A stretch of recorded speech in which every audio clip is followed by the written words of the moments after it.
আসসালামু আলাইকুম রহমতুল্লাহ। নতুন একটা ভিডিও নিয়ে চলে আসলাম। তো আজকে দেখাবো কিভাবে আমরা ফোমের কাজ করি, ফোম তালাজার ভিতরে ফোম ঢুকাই।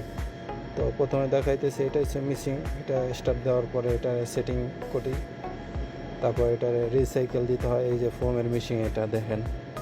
তো ফুল ভিডিওটা দেখেন, দেখলেই বুঝতে পারবেন। তো এই যে একটা মাল নিয়ে আসছি তালাজার। তো এটার ভিতরে ফোমের মিশিংয়ের ভিতরে এটা দেওয়া যাবে না, এটা বাইরেই ডালতে হবে ফোম। এই কারণে এটা এখানে রাখছি।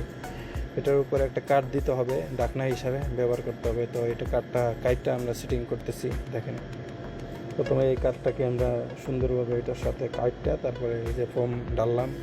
দেখেন, ফোম এটা অন্য একটা ডিব্বার ভিতরে করে এটার ভিতরে ডালতেছি ফোম। এই যে দেখেন, সুন্দর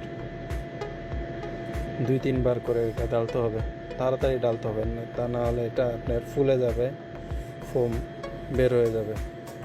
এই কারণে তাড়াতাড়ি করতেছি। দেখেন, 2-3 বার আমি এটাকে করতেছি। ফোম ডাললাম, ফোম ডালার পরে 2-3 বার ফোম ডালবো এটার ভিতরে।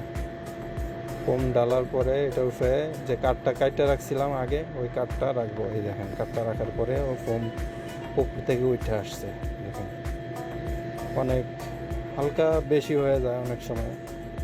তো এই কারণে সবসময় বেশি দেই যেন কম না হয়। তো এই যে দিলাম, তারপর দেখেন ফোম খুব সুন্দর এটার ভিতরে দিয়ে দিছি। এখন এটা কাটার পালা। এই যে এখন করার দিয়ে কাটবো, কাইটটা একবারে এটারে সমান করে ফেলবো। দেখেন কাটতেছে এটা, তো কাটা শেষ। এই যে দেখেন, খুব সুন্দরভাবে এটা হয়ে গেছে। তো এইভাবেই আমরা ফোমের কাজ করি।